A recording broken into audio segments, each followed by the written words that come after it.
কোন মানুষের মাথায় যদি লম্বা চুল থাকে, উকুন হইতেও পারে, হইতে তো পারে।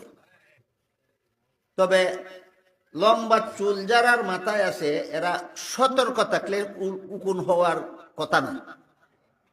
একটু অসতর্কতার সুযোগে এই লম্বা চুলে উকুন হয়।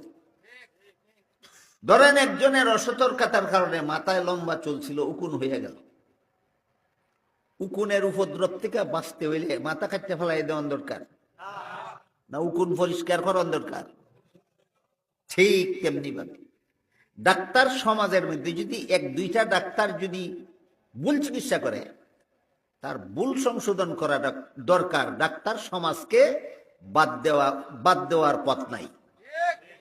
ঠিক তেমনি ভাবে হাজার হাজার আলিমের মধ্যে দুই একটা আলিম যদি দুর্নীতিবাজ হইয়াই থাকে, এদেরকে সংশোধন করা দরকার। আলিম সমাজকে বাদ দিলে